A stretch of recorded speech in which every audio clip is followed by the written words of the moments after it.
One to both of you. While they're passing out handouts, I'll just make a couple introductions. I'm Claire Matthews. I'm the Program Director of Aging at Home Fairbanks. And Brenda Birdsall is our Assistant Program Director. And we really like to collaborate with Clarice from Raven Landing to put together educational events that serve both of our groups. We love to do that. Yep. And Aging at Home Fairbanks is a small nonprofit member organization that's part of the Senior Center. And so we have members that live at Raven Landing and also volunteers, because a big part of Aging at Home Fairbanks is coordinating volunteer service, like rides to the doctor or help with IT, maybe help with your smartphone or printer or handyman help.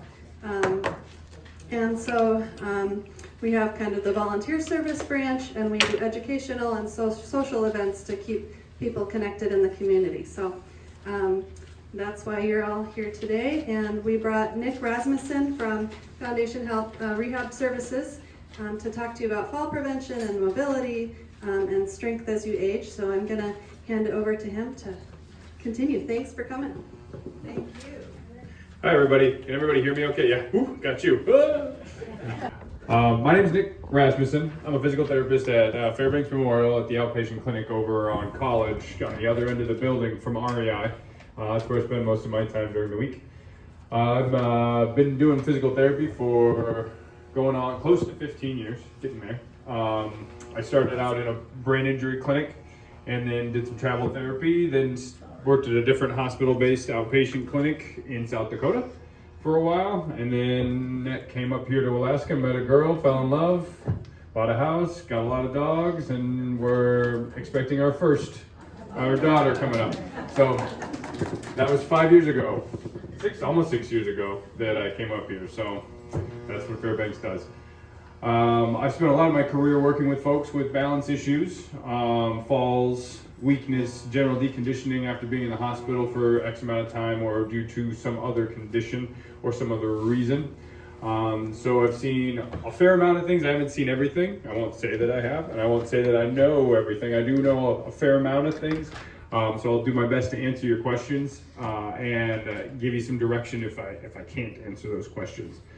I'm looking at today's kind of a public service announcement as what to monitor for my balance and how stable am I, when should I get help, and what are things that I can do to help myself between those times before I need the hospital level help or some other type of intervention to keep me upright and either in my home or in the place where I'm living at the time. So I will take questions. Maybe I'll go through my packet here and we'll talk for 15 or 20 minutes, and then we'll take some questions and kind of see where that leads us. Does that sound reasonable to everybody? I'm a pretty laid back person. I try not to be as formal, despite don't let the tie fool you. But we'll do our best to kind of get around and make sure this is fun and informative for everybody. We have a question already. No, I don't have a question. I just want to say that this gentleman is the reason I can walk down here every day and back home to my apartment upstairs. So I suggest we all listen to him. I didn't ask her to do that. No, he didn't. Okay. Say again. Do we have another packet? One more packet? We do. Yeah, we saved one for you. We knew you were coming. Now it's $30. That's called extortion. Okay, everybody else good? Okay. All right. I'll make this as interactive as possible because generally attention stays better that way, and then you don't hear me droning on and on about this or that, and I don't get lost in the details of this and that. So when I say the word balance, what does everybody think? What do we think about when we hear the word balance? What does that mean to you people? Stand up straight and don't fall. That's a good one. Yeah. Any others? Which one? Tippy. If our balance is not good. Any others? Takers on what balance means or what we mean by balance? Feet? Is that what you're saying? Feet. Balance. Yeah, feet are important for balance. We want to stay on them, right? Yeah. Other takers? Anybody else? Foot-eye coordination? Foot-eye coordination. That's very important. Yeah. Anybody else? Other ideas on what goes in? Gymnastics. Yeah, that's a high level of balance, right? Yeah, the aspects of balance. What are things that contribute to our balance? Who knows? Yeah, we got an ear over here. Who else? Eyes. Yep, those are Attention. two big ones. Which one? Paying attention to yourself. Yeah, higher level function, executive function. Yep. Brain. Yep. So there's three big ones. They're on your sheet. Hint. Strength is also important. Yes, we'll get into that. I'm glad you said that. The three typical thoughts or systems that go into balance are our ear. We have an ear over here. You the ear. We have our eyes. What's the other one? Brain. Yep. But think sensory. What else? Which one? Skin. Yeah, the way we feel the world around us. So our sensory system or we have pressure at our feet, the positions of our joints, the tension in our muscles when we're moving around, our sense of us moving or the world moving. That's the third big system that keeps us upright. And I don't have a whiteboard here to draw, but I think about it as a three-legged stool, right? And these stools have four legs, but if you think about them this way, with just ignore the back leg. A three-legged stool holds itself up as long as all three legs are the same length and they're on the ground at the same time, right? So our vision, our ears, and our sensory system all help keep us upright.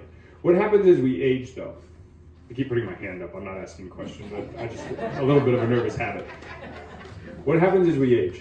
We fall down. Yes, that happens. Who here's had a fall in the last 6 months? It's okay. You don't have to tell me if you don't want to. How about the last year? Falls are near falls. So falling is all the way down. Near falls are you fell over and you had to catch yourself on something. Yeah, there we go. Now, okay. Splat. Who here feels like they are concerned about their balance? Obviously, you're here. You're concerned, but have a serious concern about their balance. Okay. Who's getting help for that? Why aren't there as many hands up as those that have the serious concerns? There's a lot of things you can do to help your balance, and we'll get into that a little bit later. But for now, understand that those three systems on that stool operate together to keep you up. As we age, we tend to favor one system more than the others. Which one is that? Well, the strongest system. Yeah, what is the strongest system? Ears, eyes, or a sensory system? Which one do we start to depend on? Eyes. What do we do when we get nervous? We look down and then we stare at the ground. And if the lights are off, we have a much harder time than when the lights are on. Generally speaking, that's not everybody, but generally speaking, anybody have neuropathy out there? Yeah, you especially know that we rely more on our eyes because you can't feel the world as well, generally speaking. So my job when I'm helping folks who come in with balance issues is to help you start to strengthen the other legs of the stool, because that vision leg gets really strong. You put a lot of weight on that leg, but you're not really spreading the weight out over onto the other two anymore, generally speaking. That's not everybody. I have to speak in generalization because I don't know your issues or what's going on with you. I know what's going on with you, but making it a generalization. My job is to help redistribute the weight on your stool so all the legs are doing as much work as they can, not one leg doing more than it should be. Does that make sense to everybody?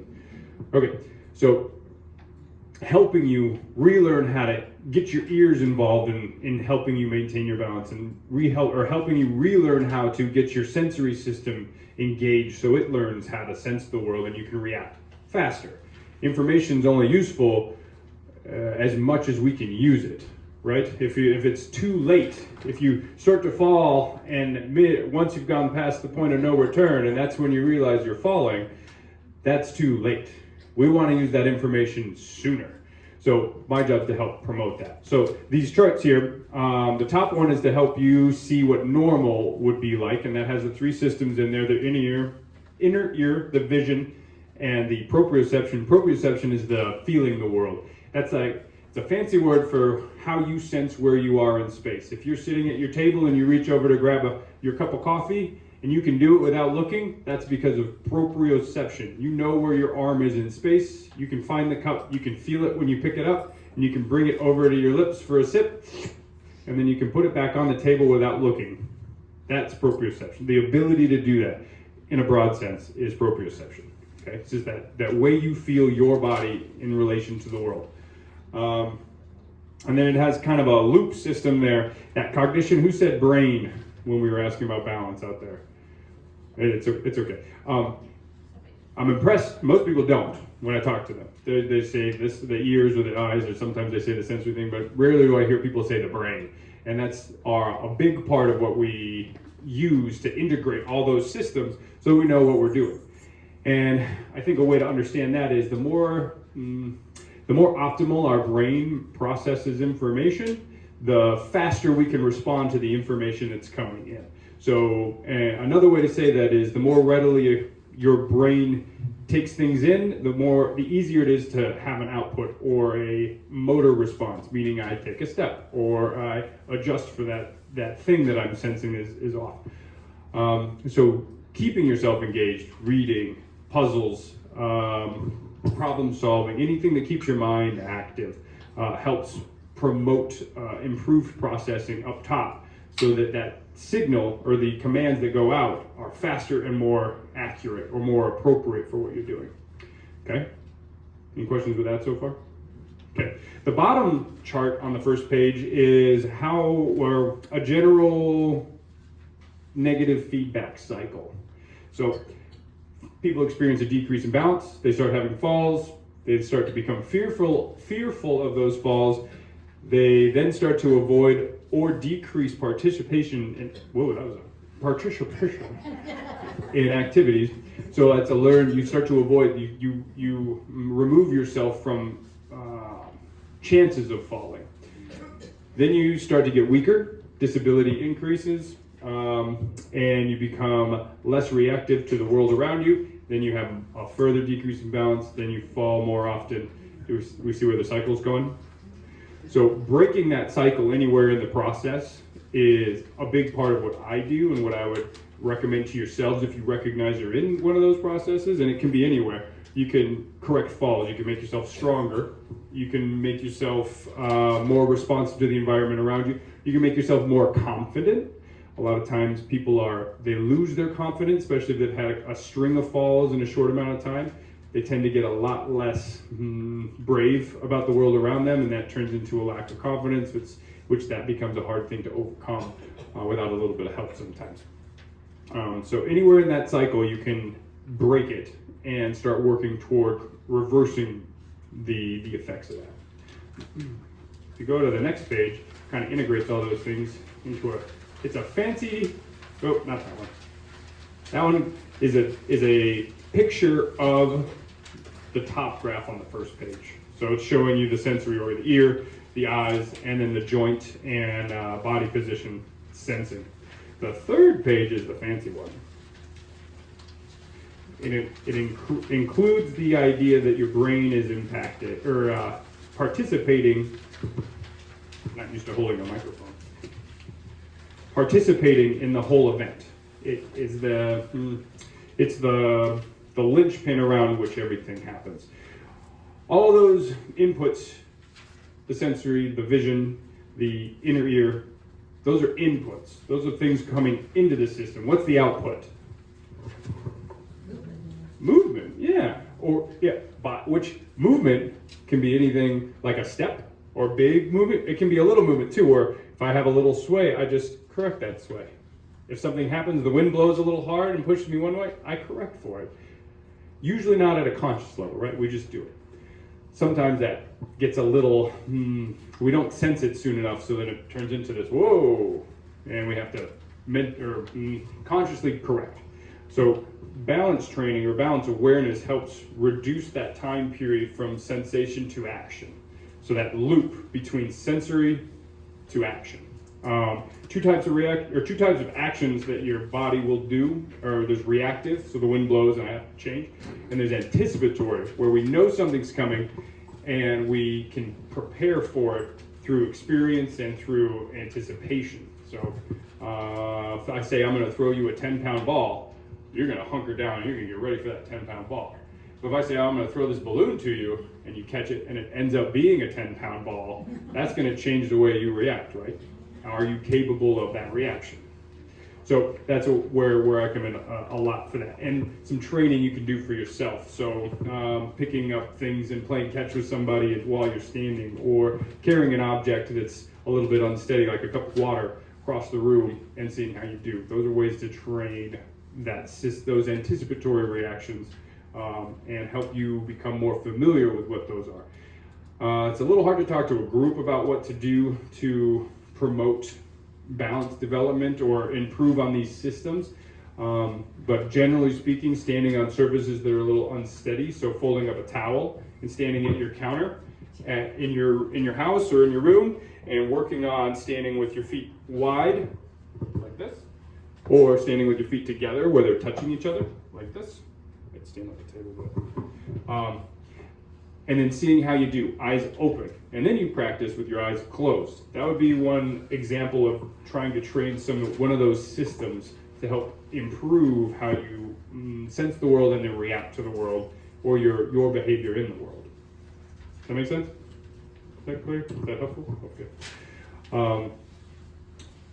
The other thing you can do, and this is sometimes a hard ask, but is generally start a walking program where you're up walking for, depending on your abilities, 5 minutes, 10 minutes, 15 minutes on a regular basis, if you're capable of walking for that long. If you're only capable of walking 1 or 2 minutes, that's fine. Get up and do it though. Don't let yourself sit for the predominant amount of the day and not get up except for needed things like going to the restroom, etc. And some people are going to tell me, oh, I get up and go to the restroom all the time, so I'm walking all day long. Sure, yes. However, it's not sustained, and it's not stimulating your nervous system to change. Because the big thing we're talking about with all of this is getting your nervous system to develop in a different way. Because currently, where you're at is what it's used to. And who's had dogs or teenagers in their lives? Yeah, I know you. Do they learn when we teach them, when we show them one time what to do? No. Do they learn the second time? Do they learn the 100th time? Maybe. And if I got them to sit that 100th time, great. And I don't say sit for 3 months. Does that dog know how to sit in 3 months still? No, probably not. Probably not. I'm gonna use dogs because it feels nicer than using teenagers. So our nervous systems are very similar. They need to be stimulated in order to adapt. There's very adaptable, and it's a lot of science and a lot of support for the idea that your nervous system can change throughout your life. Anybody who's told you that you can't, if you've had a stroke and you're outside the 6-month golden window, you're not going to get better. I think that is garbage. And frankly, I've seen a lot of change in a lot of people, way beyond what the expected time window is. You're going to see more change than at other times in the early windows after an injury, for example. But your nervous system is always capable of change if it's provided the stimulus to change. It won't if it's not. If you don't expose it to anything that's going to give it a reason to change, it won't. In fact, one way to think about it is if you don't do anything, you are changing your nervous system to be less reactive because it hasn't had to react to anything in a while. So it's like, why would I maintain this if I don't have to do anything? So it learns to be less reactive to the world because it takes more energy to maintain things that way.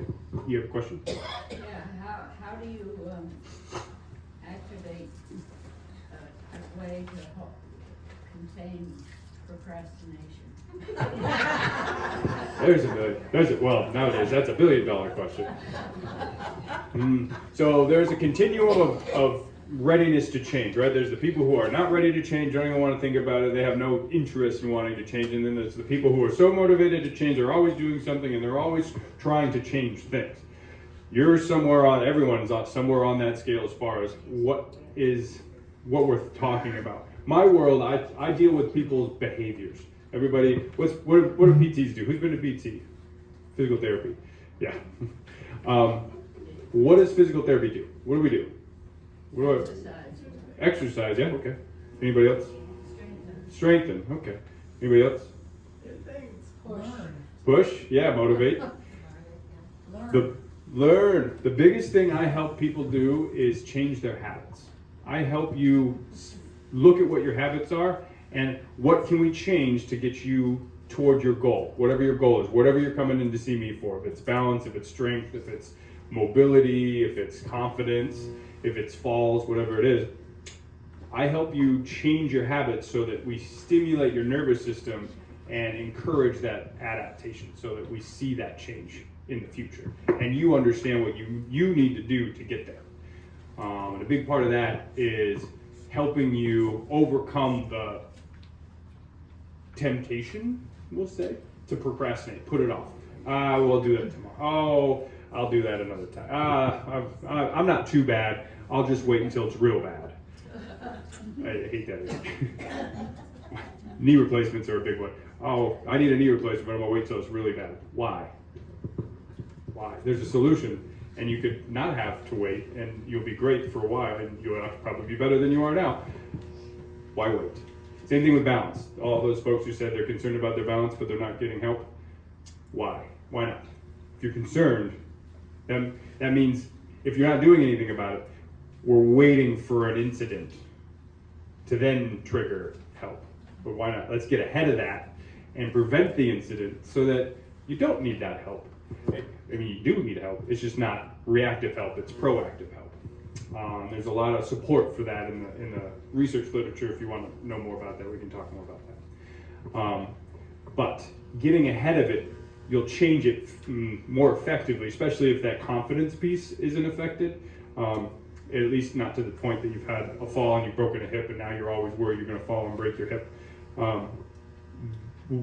Gains will be bigger, generally speaking.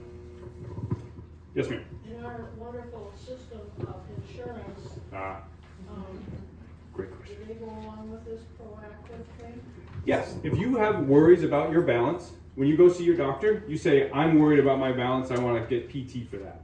Or I want to see somebody for that. You don't have to come to PT. There's other places you can go. There's not a ton, but there's other places you can go. I'm not trying to plug myself in, but get help for it. There's no reason not to. If you have concern that you are unsteady, you can say, I feel unsteady when I'm walking, when I'm getting out of bed, when I'm in the shower, when I'm walking across a parking lot. That is enough reason to come in and see me. You don't have to have a fall to come see me, or any of my colleagues, or any PT in anywhere. But you do have to initiate, for our clinic, you have to initiate it with your doctor so you get the referral. Some states you can just walk into a place and then there's a whole different process, but for us, you'll have to do it that way. But that's enough reason to come in, yeah. You don't have to wait for a fall. Please don't wait for a fall. When I was about 65, 68, I had a meniscus tear in my knee, which sent me to PT. I explained to my physical therapist that I just was kind of off balance. And we worked together and woke up my preperceptive system in my hips to help me have better balance. And at that point I figured, by the time you're 65, 68, you ought to just go. Oh, to PT? To PT, Yeah. and get evaluated and get some useful information. And thank you. Who here has been, feels that, oh, my poor balance is just part of my aging process? It's just part of aging, and I should be comfortable with that. It doesn't have to be. It doesn't have to be. And you can always improve it. And these are things we tell ourselves sometimes we don't want to be a burden. Sometimes we don't want to do the work. Sometimes we don't think that it's a big enough problem for other people to worry about, or insurance won't cover it, so I'm not going to say anything. Please say something. There's all the reasons to get help and not a lot of reasons not to if you have concerns. And especially if you've had multiple near falls or falling's becoming more common in your life. Please come in.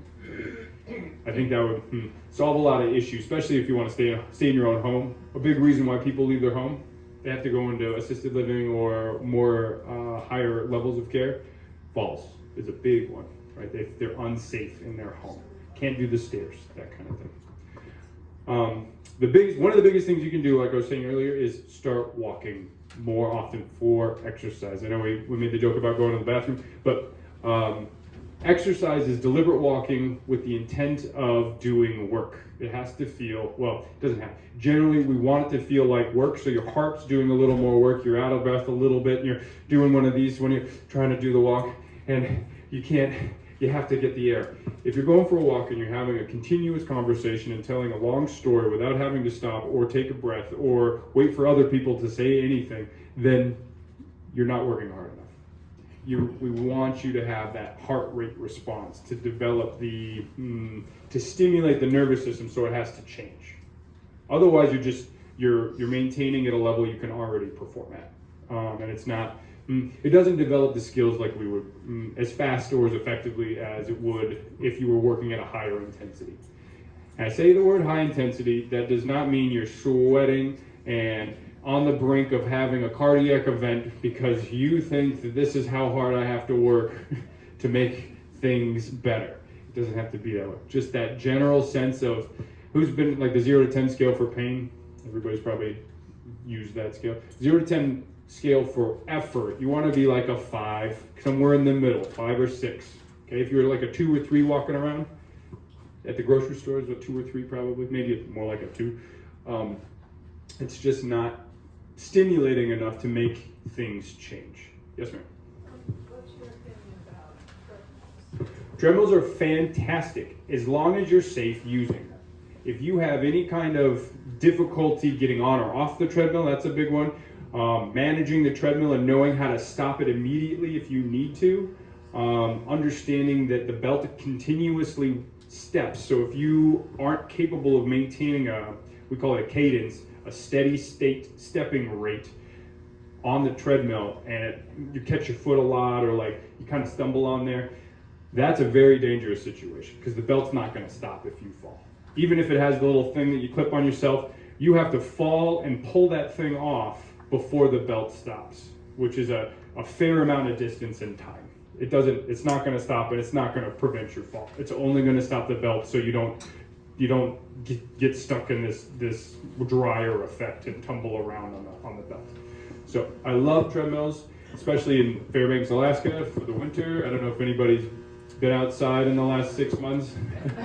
It's a hard place to walk in the winter, especially for folks who have balance concerns. We have another question? Oh, okay. So highly recommend a treadmill as long as you're safe on it and you know what you're doing on it. You're familiar with it. If you're not and you want to be and you think you are, just have somebody there with you so that they can help out and can do whatever needs to be done in case something doesn't go well or make you feel more confident in using it. Does that answer your question? Yes. Yeah. It'll be just as effective as walking outside or walking at the Big Dipper or walking at the stores. That's one of the things, the location. Doesn't matter where you walk. Hills are great, terrain is great, but if all you feel good or comfortable on is firm, level ground, go to Walmart, go to Costco. They can't stop you from walking in their aisles. There's lots of store walkers out there. I know a lot of them. Big Dipper's great too. You got lots of hallways here in this building for those who live here. Pick a circuit, and every day you walk the circuit, and over time you walk more and more, and then eventually start walking other places. Summertime is good for walking, but can't stress it enough that the walking is one of the single greatest things you can do to help globally your balance, your strength, cardiovascular health, etc. Some of the people with the most longevity tend to have walking as a common trait. They walk regularly. Other questions related to that? We're getting some feedback. Yeah, I'm not sure what it's from. How about riding the bike? Excellent. Yeah, do it. It has to be work though.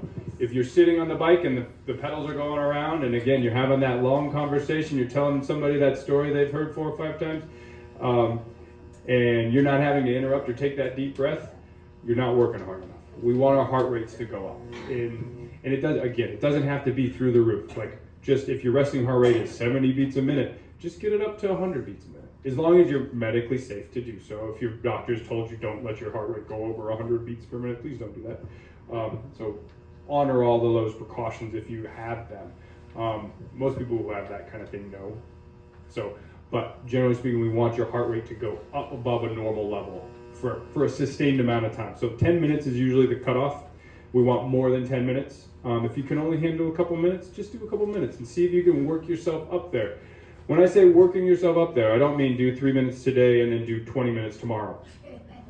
I also don't mean do 3 minutes today and then do that every day for this week, and then next week we go up to 7 minutes a day. What I mean is, over time, you do what you're capable of safely. So if that means you walk 3 minutes a day for 6 weeks, and then you feel good about going to 4 or 5 minutes, that's your course. Let yourself adapt. The nervous system takes 3 or 4 weeks before it really makes a strong adaptation to a new challenge level or a new stimulus.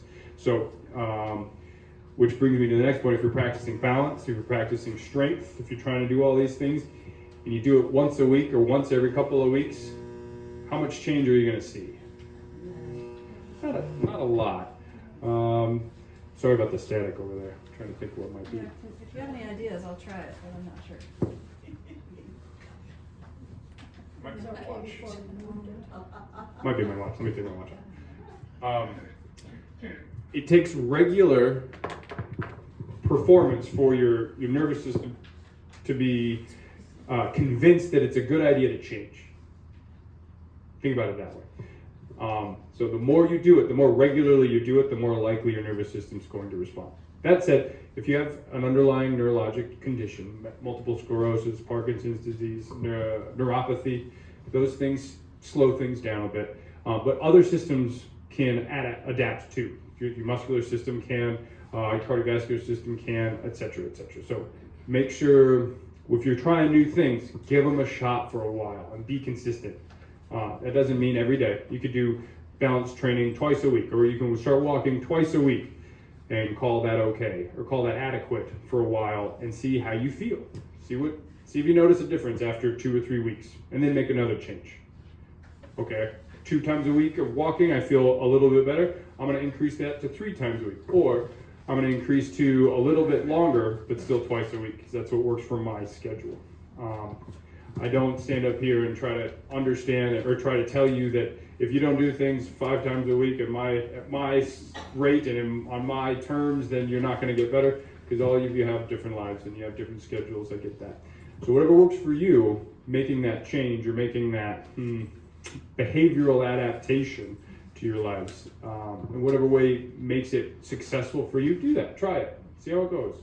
And you can call me and let me know, or have questions, by all means. I didn't bring a phone number. I did bring some slips. I'll hand them out in a little bit. We do a balance screening program, and this is not, I didn't mean to plug this. I brought these for the phone number. But we do a free balance screening service. So if you're concerned about how you're doing at home, or you're worried that you might be a fall risk, you can call us. We'll set you up. You come in, you can talk to me or one of my colleagues, and we do some testing with you. And we let you know what we think. Are you a fall risk, or are you not a fall risk? Oh, you're kind of on the edge. Here's some things you can do to keep yourself from crossing that threshold and becoming a fall risk. So I have those flyers if anybody wants them. Questions so far? Other questions? No? Okay.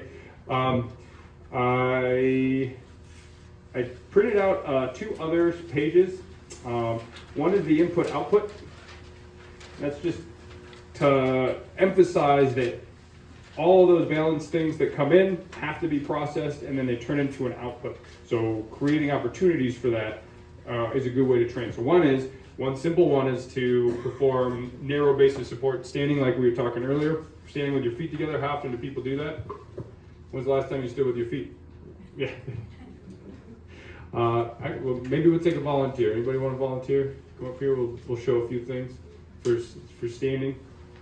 Oh, Claire will do it. Claire, right? I mean, we'll see some things. Yeah, come on. Go ahead and stand in the center there. Let's put your feet together. Take it a little half step forward. Thank you. Perfect. Feet together. Arms crossed. How do you feel? I gotta get my timer around. Yeah, right. Wham. Now close your eyes.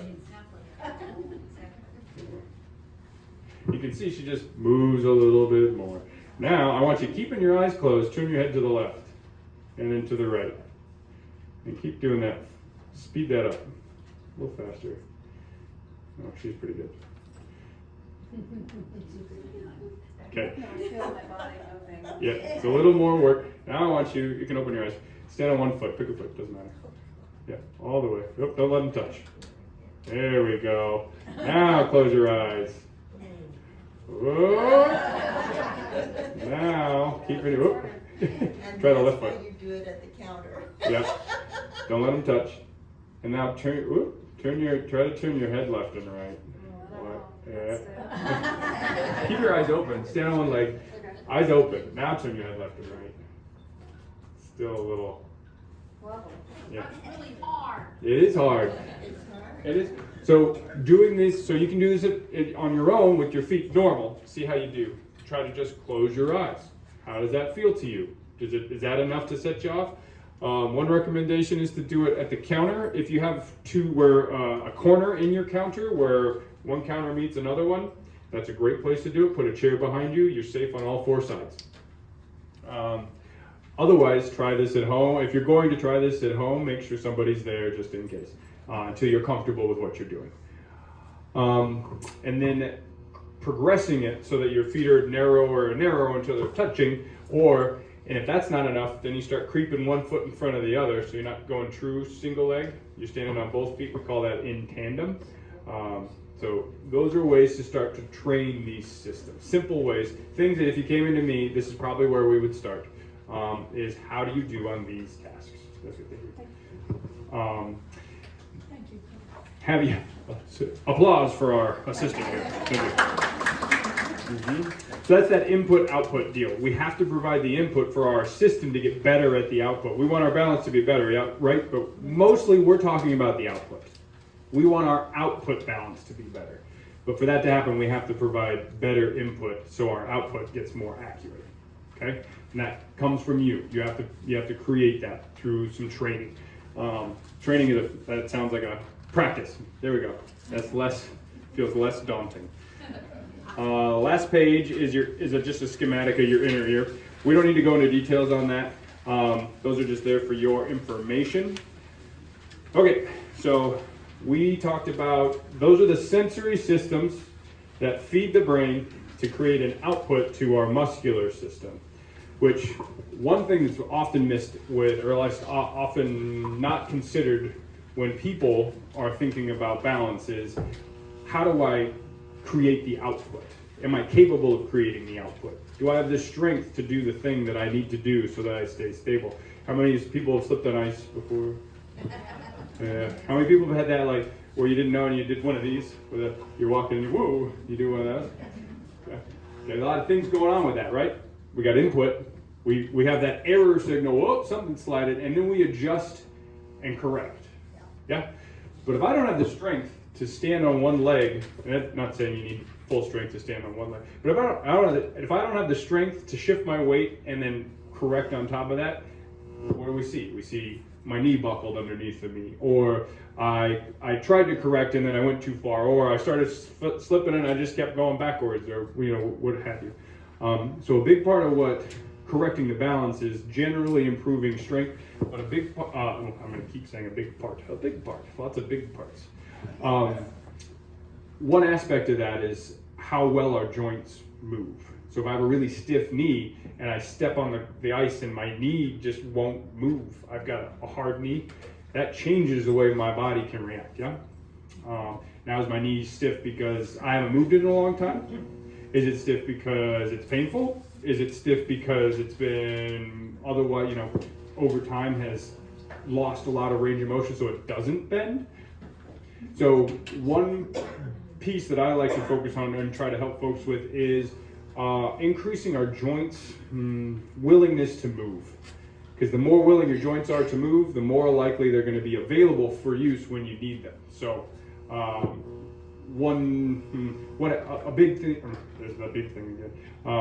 A thing that happens to people as they age is our world shuts down. Who has grandkids? Yeah. Who's seen a 3-year-old play on the floor? Yeah. If we were to put a sphere over them, a glass sphere, how much of that sphere would they touch in a 10-minute period? All of it, right? They're doing things, they're sticking their head through their knees, they're doing all kinds of stuff. How about a 75-year-old? If I put a sphere over a 75-year-old, how much of that sphere are they touching? Not very much. Probably the slice that's right in front of them. Right here, right? Our world shrinks down. We stop using all this stuff out here. And for whatever reason, currently our cultural world is set up to be seated and with everything in front of us, with tablets and computers and the driving and the sitting and the TVs and all those things. We have engineered it that way over centuries. That's particularly no one's fault.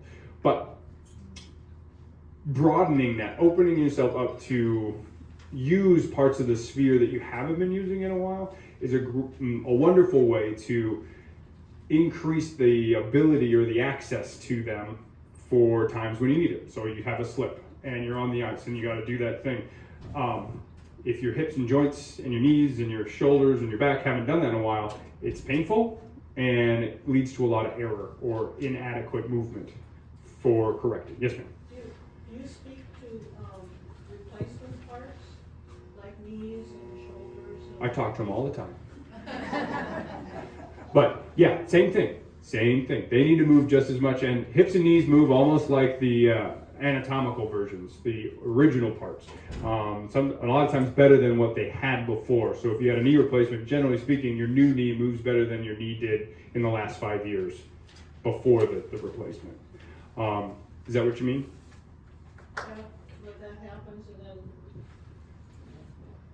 later on, it seems like they start puckering out, you know, that. Or they start wearing out? Yeah, that they're not as good as they used to be. Sure. Another replacement. Yeah.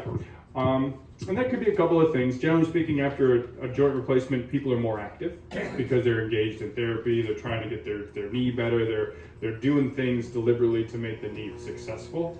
But then as time goes on, 3 years, 5 years, 10 years go by, we're aging and our habits are changing. And two, we're not actively engaged with anybody holding us accountable for the things we're doing. So depends on what your normal level of activity was before and after before the joint replacement. So it's hard to say. Also, health status changes. If you got diagnosed with something new or something popped up, you had a stroke, a heart attack, that kind of thing. Those will change the way that those joints are used. The joint itself, questionably, but arguably, is probably about the same. Just how much has it been used over that time period? Does that answer your question? Yeah, okay. So, doing strange things like walking backwards or walking sideways or turning around in as few steps as possible.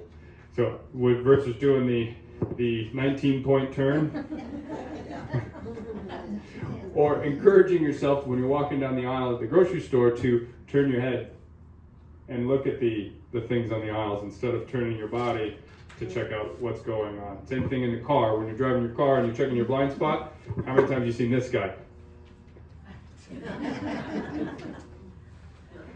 Just turn your head. That's easy for me to say, right? Just turn your head. Practice turning your head. Let yourself engage those joints again, because it's probably been a long time since if you haven't been doing so. Sometimes people are really good about these things. I'm not speaking to you necessarily, more of a generalization for the group. Creating those opportunities or creating those habits where you're practicing those things to improve the fancy word is motility of the joint itself. Who's done stretching? Who stretches? Yeah, everybody's stretching? Okay. This is a different form of stretching. So doing mobility tasks with the idea of increasing how much access you have to the positions is just a different form of stretching. It's an active movement, right? If I take my foot and I'm going to take the biggest turn step I can, over time, that should creep bigger and bigger, right? If I take my arm and I'm just trying to make arm circles as best I can, these are general things. These are not, I'm not telling anybody to do this. But over time, if I do this consistently over weeks, months, generally speaking, my shoulder's gonna move better, smoother, probably access a bigger arch of motion, and it's gonna allow for better control over time. So recommend those types of movements. One I love is you can stand, if there's a doorway, this will be my doorway.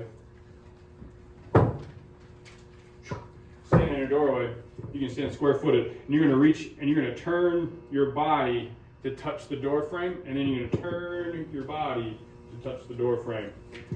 Can everybody hear me if I don't use the microphone? No? Okay. So you're gonna turn your body, but you start from the hips, turn from your hips to touch the doorway. And then you start making it harder. One foot in front of the other, do the same thing.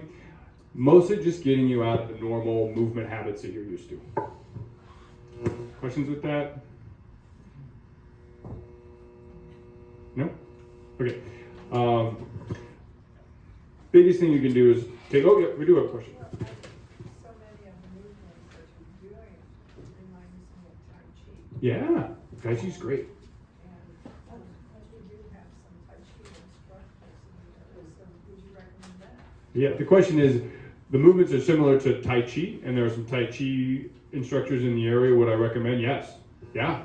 Do Tai Chi. Do chair yoga. I think there's chair yoga at, is it the Senior Center? Okay. Yeah. So do chair yoga. Do, what are the other ones that people do? Laughter yoga. Yeah. By all means. Yeah. Anything that gets you up moving outside of your normal patterns is great. A lot of folks do pickleball. Pickleballs are great. Even just friendly, casual pickleball, where you have to chase a thing that you can't predict all the time. Say again? Ping pong's great. Oh yeah, love table tennis. Very dynamic thing, which is just tiny pickleball. Or pickleball's giant table tennis, whatever you want to look at that. So yes, Tai Chi is fantastic. Love it. Yoga's a great one. Yoga tends to be a hard sell sometimes because people think about yoga, they think flexibility. Yoga's about control, and yoga's about balance. Well, control mostly is, can I get myself in a position and hold it? It's not, can I get myself in the deepest position and impress everybody else with what I'm doing and hold it? It's, can I get myself in a position and hold it? And then with control, exit that position. There's a belief construct attached to yoga. Traditionally, modern yoga in this country is done as an exercise or a fitness thing, so that's why the movements have the names they have and are the movements they are. But the base, or at least my opinion on what the base purpose of the yoga as a physical thing, as an exercise is, can I get in a position and hold it with control and then exit that position with control while being stable? So don't get all caught up on, I can't touch my face to the floor when I'm standing on one leg. That's not the purpose of yoga. At least in my opinion. Yeah, for your purposes, if I may speak that way. Other questions about classes? Yeah. When a person gets their joints so badly old and decrepit or whatever, that's just bad. Knees and shoulders. Mm-hmm. And then they tell you to walk. How can you walk? You can hardly. Fair question. She's asking, how do I walk if my joints hurt and prevent me from walking for exercise? Yeah. Walk a little bit. Sure. One option is going to a pool. I know that's not super easy in this community. There's a couple of pools where you can do some pool walking. Pool walking is a great thing. Fantastic exercise. Pools aren't just for swimming. Walking in the pool is a wonderful thing especially if you have joint issues. Mary Sai has it, yeah. They do. And I can't remember, Hammy, that's the other pool. I don't know if they have pool walking. I know there is a pool available. But the other options are like the bike. Somebody mentioned a bike. They have this reclined bike or the recumbent bike. And then the new step. Everybody in my clinic, people love the new step. It's the thing where you step on, you're pushing your arms and you're stepping your feet. Yeah, those are good options to work on similar things, but are more protective for the joints because you don't have weight through them. So there's less force going through them. It's usually less painful. But unfortunately, there's limited things without talking about things like knee replacements or shoulder replacements or things sort of just standing. So if you don't spend a lot of time standing and the movement is what's bothering you, standing's a great exercise too. Just standing. So how much time do you spend standing in a day? Very little. So it's something you can do that's pretty simple. If you watch TV, you stand up during some commercials, pick a show every day, and that if you watch the same show every day, you stand during the commercial breaks every day, and then you sit back down when it's over. That's an option. And as that gets easier, then you pick a longer show and you do it again. You continue to do it, and then you start standing instead of during the commercial breaks. You stand during the show and sit during the commercial break. So eventually you can stand long. Because what'd you do in life?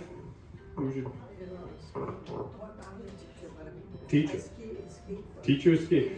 How much standing did you do in a day when you were a teacher? Almost all day. So why'd you stop standing? Over time, right? Too old. Got too old. But and you retire. No, actually, it was a balance that made me stop. Okay. Okay. Because I was falling on the slope and there's no reason for it. For skiing. In skiing. Okay.